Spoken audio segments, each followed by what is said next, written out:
اب جناب کریٹیکل ایک آیت آ رہی ہے، اسی کے اوپر انشاءاللہ ہم کنکلوڈ بھی کر دیں گے آج کی گفتگو کو. للفقراء الذین احصروا فی سبیل اللہ، صدقہ اور خیرات کے حقدار سب سے زیادہ وہ لوگ ہیں جو اللہ کی راہ میں روک لیے گئے ہیں. لا یستطیعون ضربا فی الارض، انہیں اتنی فرصت ہی نہیں کہ زمین میں چل پھر کے اپنی روزی کما سکیں. یہ اللہ کی راہ میں روک لیے گئے ہیں. آپ کے تو دماغ میں آ رہا ہوگا کہ وہ کہیں جہاد کرنے گئے تھے تو کافروں نے قید کر لیا. نہیں، یہاں یہ مراد نہیں ہے. ساتھ جو لفظ ہے وہ اس پہ غور کریں کہ ان کے پاس اتنا ٹائم ہی نہیں کہ وہ اپنا رزق کما سکیں، اللہ کی راہ میں روک لیے گئے ہیں. اس سے مراد اسپیسیفکلی اصحاب صفہ تھے جو اللہ کی راہ میں مسجد نبوی میں روک لیے گئے تھے. وہ پورا دن حضور علیہ السلام سے تعلیم حاصل کرتے تھے. 155 اصحاب تھے وہ، جن میں حضرت ابو ہریرہ اور ابو درداء بھی شامل ہیں رضی اللہ عنہما. تو اب بخاری مسلم دونوں میں یہ حدیث بھی ہے. سیدنا ابو ہریرہ کہتے ہیں کہ میرے ساتھی کہتے ہیں کہ ابو ہریرہ اتنی حدیثیں بیان کرتا ہے، ہم لوگ تو وہ اتنی حدیثیں بیان نہیں کرتے. تو انہوں نے پھر اپنی جسٹیفیکیشن دی ہے کہ میرے جو باقی ساتھی ہیں ان کو تو دن کے وقت محنت اور مزدوری سے فرصت نہیں ملتی، اور میں پورا دن حضور کے ساتھ ہوتا ہوں، آپ سے سوال کرتا ہوں، آپ مجھے بتاتے رہتے ہیں، تو میں حضور سے وہ باتیں یاد رکھ لیتا ہوں. تو یہ جینون چیز ہے کہ جو بندہ ٹیچر کے ساتھ ہر وقت اٹیچ رہے گا اس کا جو نالج کا لیول ہے باقی لوگوں سے زیادہ ہوگا. تو اللہ تعالیٰ ہمارا سب سے زیادہ تمہارے صدقات کے حقدار وہ لوگ ہیں جنہوں نے اپنی زندگی دین کے لیے وقف کر دی ہے. تو یہی آیت ہے جس کی پلی لے کے آپ کے مدرسے اور یہ سارا سسٹم چل رہا ہے. ہم ان چیزوں کے خلاف نہیں ہیں. ہمارا کہنا یہ ہے کہ اس کی بنیاد کے اوپر جدادیں منانا اور عیاشی کی زندگی گزارنا یہ حرام ہے. اس کی اللہ نے اجازت نہیں دی ہے. اس کے اندر صدقات ایسے لوگوں کو دینے ہیں. تو جب ایک غریب آدمی جو کماتا نہیں ہے اس کو صدقہ اور خیرات دیا جاتا ہے تو کیا اسے ایک محل بنا کے دیا جاتا ہے؟ اپنی عقل بھی استعمال کریں. اس کے صرف گھر کا راشن ڈلوایا جاتا ہے. اب کوئی شخص یہ بھی کہہ سکتا ہے کہ یار اگر باقی لوگوں کا یہ حق ہے کہ وہ اچھی زندگی گزارے تو وہ کیوں نہ گزارے؟ اس لیے کہ سر اس نے آخرت اڈاپٹ کی ہے. دونوں جہانے مٹھے باؤ نہیں ہو سکتا. اس نے خود اڈاپٹ کیا ہے کہ میں نے دنیا میں سبسسٹنس لیول پہ زندگی گزارنی ہے، میں اللہ سے آخرت میں جنت لوں گا. پھر سر ہے سر یہاں پہ جو کروڑ پتی بندہ ہے نا اس کو اس کے سٹیٹس کا عشر عشیر بھی نہیں ملے گا جو آخرت میں اس کو ملنے والا ہے. تو بڑا سمجھدار ہے. لیکن اگر وہ یہ چاہتا ہے کہ میں امیر آدمی سے پیسے بھی ہتھیاؤں، لگژریس لائف بھی گزاروں اور آخرت میں میری زندگی سے بہتر بھی ہو جائے، تو یہ دھوکہ آپ پبلک کو تو دے سکتے ہیں، اللہ کو تو نہیں دے سکتے. سوچ بھی نہیں سکتا کوئی اللہ کو اس طرح کا دھوکہ دے دے. سبسسٹنس لیول کے اوپر صحیح بخاری میں آتا ہے خلفائے راشدین کا بھی جو وظیفہ تھا نا ایک عام مہاجر جتنا تھا. یہاں پہ لوگ مثالیں دیتے ہیں نا جی خلفائے راشدین کی بھی تنخواہ جو ہے وہ بیت المال سے جاتی تھی. نبی علیہ السلام بھی اپنے گھر کا سارا خرچہ جو ہے بیت المال سے کرتے تھے. اور انجینئر صاحب کہتے ہیں جی میں جی اپنی خاطر دین سے 1 روپیہ کمانے کو بھی حرام سمجھتا ہوں. تو یہ تو مطلب کیا حرام کا فتویٰ خلفائے راشدین پہ لگا رہے ہیں؟ نعوذ باللہ، ایسا نہیں ہے. میں نے کہا تھا کہ دین بیچ کر اپنے لیے کسی پہ فتویٰ نہیں. اور دوسرا اگر کوئی شخص دین سے کھا بھی رہا ہے نا اس کو میں نے ہمیشہ پروموٹ کیا ہے کہ یہ جائز ہے لیکن سبسسٹنس لیول کے اوپر. ہمارے اس پلیٹ فارم سے میں نے پوری ویڈیوز ریکارڈ کروائی تھی کہ جو لوگ دین کے لیے وقف ہوئے میں ہیں، اللہ کے لیے دین کا کام کر رہے ہیں، آپ کی رسپانسبلٹی ہے کہ ان کو آپ فائنینشلی سپورٹ کریں. بائی نیم میں نے ڈاکٹر ذاکر نائک کا، ڈاکٹر اسرار کا، ان سب لوگوں کے نام لیے تھے. یہ حقدار ہیں کہ آپ ان کو سپورٹ کریں. ڈاکٹر اسرار صاحب تو آپ فوت ہو چکے، لیکن ظاہر ہے انہوں نے جب زندگی وقف کی ہے تو پھر ان کا سورس آف انکم تو اسی طریقے سے تھا. ابھی بھی ان کے جو آپ آفیسز میں چلے جائیں جتنے لوگ کام کر رہے ہیں ان کی تنخواہیں سرکاری پے اسکیل کے اوپر ہیں. جس طرح گورنمنٹ اناؤنسمنٹ کرتی ہے نا کہ اتنے % بڑھی ہے تنخواہ، وہ اپنے لوگوں کی اتنے % بڑھاتے ہیں. بالکل پیرلل میں پے اسکیل چل رہے ہیں کیونکہ ان کا موقف یہ ہے کہ یہ بندہ اگر وہ نوکری چھوڑ کے ادھر آیا ہے نا تو ایٹ لیسٹ اتنی تو آپ کو دی جائے. اور جو لوگ جاوید احمد غامدی صاحب کے پاس کام کر رہے ہیں نا, ان کی تنخواہیں تو آپ سوچ بھی نہیں سکتے کتنی ہیں. وہ میرے بھائی 80s 90s میں 50,000 1 لاکھ روپیہ تنخواہیں دیتے رہے, جب لاکھ روپیہ دیکھا بھی کسی نے نہیں ہوتا تھا. ان کا موقف یہ تھا کہ یہ انٹلیکچوئلز لوگ ہیں, یہ اتنے ذہین ہیں کہ اگر یہ اپنی یہ ساری ذہانت دنیاوی طور پہ لگائیں تو اس سے زیادہ کما سکتے ہیں, تو اگر میں ان کو دین میں یوز کر رہا ہوں تو میں ان کو وہ دوں گا. بہرحال اسلام یہ کہتا ہے سبسسٹنس لیول پہ آپ لیں گے, جو دین کے لیے وقف ہے وہ دین سے کھا سکتا ہے. امام مسجد کی تنخواہ نماز پڑھانے کی نہیں, دین کے لیے وقف ہونے کی. اگر نماز پڑھا کے بھاگ جاتا ہے اس کے 1 روپیہ تنخواہ نہیں ہونی چاہیے, کیونکہ نماز تو اس نے خود بھی پڑھنی تھی. کہتا ہے نہیں نماز نہیں, وقت کی لے رہا ہوتا ہے. وقت کی کیوں لے رہا ہوتا ہے؟ نماز میں اتنا ہی وقت لگانا ہوتا ہے.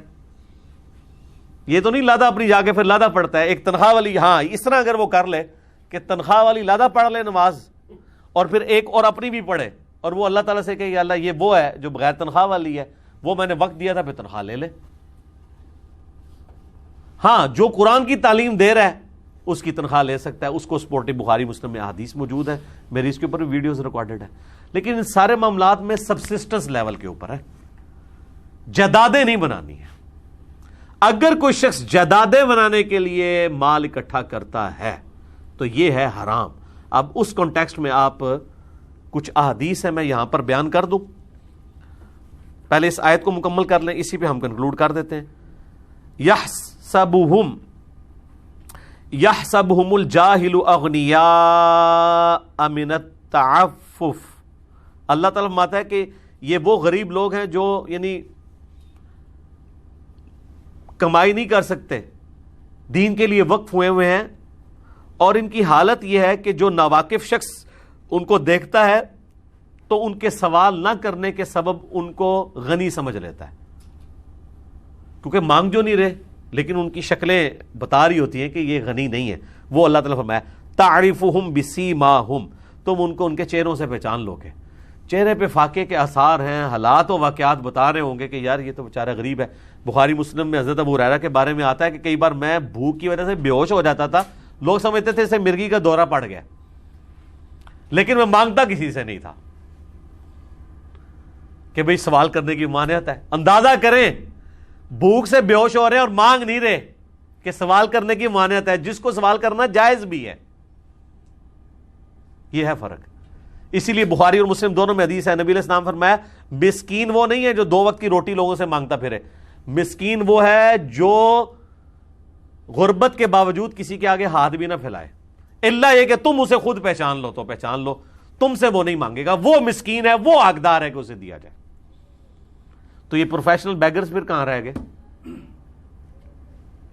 لا یسألون الناس الحافا, یہ وہ لوگ ہیں جو لوگوں سے لپٹ کے نہیں مانگتے, پیچھے ہی پڑ جاتے ہیں لوگوں کے. تو اللہ تعالیٰ نے اس کو کہا کہ یہ وہ لوگ نہیں ہیں جو پیچھے پڑ دیں اور مانگنا شروع کر دیں.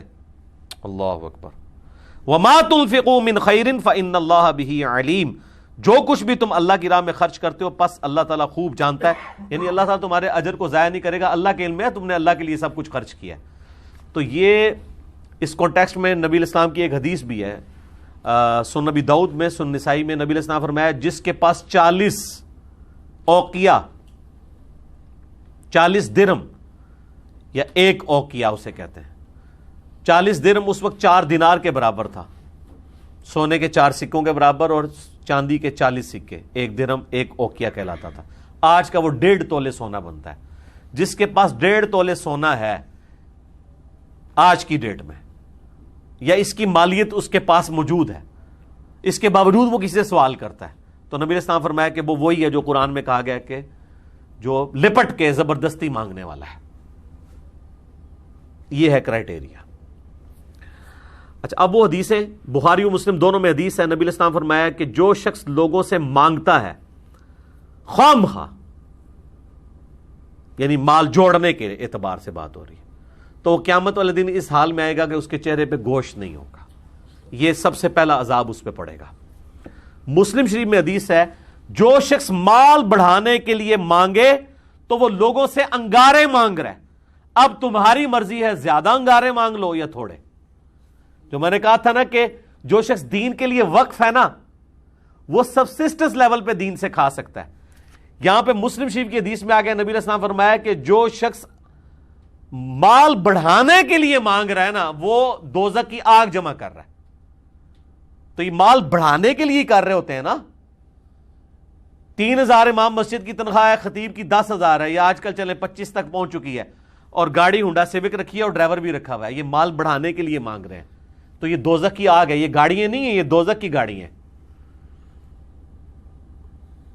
تو یہ مسلم شریف کی حدیث گواہ ہے اس بات پہ مال بڑھانے کے لیے مانگنا حرام ہے, سبسسٹنس لیول پہ جائز ہے. پھر مسلم شریف کی ایک حدیث ہے کہ 3 طرح کے لوگوں کو اجازت ہے کہ وہ مانگ سکتے ہیں. نمبر 1, جس کی کوئی ضمانت بھر لے کہ ہاں اس کو آپ ادھار دے دیں, انشاءاللہ جب یہ خوشحال ہوگا تو آپ کو واپس کر دے گا, وہ مانگ سکتا ہے. نمبر 2, جو شخص اتنا آفت کا شکار ہو کہ اس کی ہر چیز ختم ہو جائے, جس طرح بھی یہ بیروت کے اندر دھماکے ہوئے ہیں, لوگوں کے گھر تک اجڑ کے ختم ہو گئے. اب اس طریقے سے کراچی میں کئی بار آپ سنتے ہیں فیکٹری میں آگ لگی, وہ فیکٹری آنرز بھی بالکل زیرو پہ آ جاتے ہیں, ان کے ساتھ ریلیٹڈ لوگ بھی بالکل جو دہاڑی دار ہیں وہ تو بالکل ختم ہو گئے. آفت کا مبتلا ہو جائے, یا کسی نے کوئی زرعی زمین تھی اور وہاں پہ ٹڈی دل کا حملہ ہوا, وہ سب کچھ ہی اجڑ گیا, تو ایسا لوگ بھی سوال کر سکتے ہیں. اور تیسرا فرمایا جس پہ فاقے آ جائے, اور پھر ساتھ آپ علیہ السلام فرمایا اس کے علاوہ جو مانگتا ہے وہ حرام کھاتا ہے. تو علماء تو یہی کر رہے ہیں. 10 اسٹوڈنٹ سامنے بٹھائے ہوئے ہیں اور چندے لے رہے ہیں ہزاروں اسٹوڈنٹس کے برابر. کوئی اکاؤنٹیبلٹی ان کی کر سکتا ہے کہ سر یہ 10 اسٹوڈنٹ ہیں, آپ مہینے کا چندہ ذرا دکھائیں کتنا لیا آپ نے. اور کئی تو وہ جو جمعے کے بعد یہ لوگ بیٹھ کے لوگوں سے لے رہے ہوتے ہیں نا, اس کا تو حساب کوئی نیب بھی نہیں کر سکتی, وہ تو کہیں ریٹرن میں بھی نہیں ہوتا. جو لوگ مٹھی میں 1000 کے نوٹ پکڑا رہے ہوتے ہیں 500 کے, وہ کہیں پہ ریٹرن میں بھی نہیں ہے, وہ چندہ بک میں بھی نہیں جا رہے, جس کو کمیٹی بھی کاؤنٹر ویریفائی نہیں کر سکتی. اللہ کر رہا ہے تو اڈی ایسی تیسی پھر جانی انشاءاللہ تعالی. میں بھی نال ہی ہو کے کراواں گا انشاءاللہ. صحیح بخاری میں ایک حدیث ہے, نبی علیہ السلام نے فرمایا کسی سے سوال کرنے سے بہتر ہے کہ انسان اپنے پشت کے اوپر لکڑیوں کا گٹھا اٹھا لے, کاٹ کے نا جنگل سے, اور جا کے بیچے. یہ بہتر ہے اس سے کہ لوگوں سے مانگتا پھرے.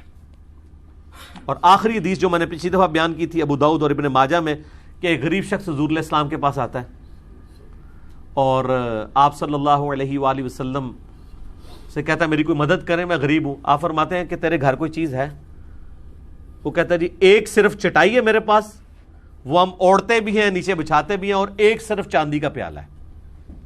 آپ فرماتے ہیں وہ چاندی کا پیالہ لیا, چاندی کا نہیں بلکہ پیالے کے الفاظ ہیں. وہ پیالہ لے آتا ہے, آپ صلی اللہ علیہ وآلہ وسلم کہتے ہیں کون ہے جو یہ پیالہ خرید لے؟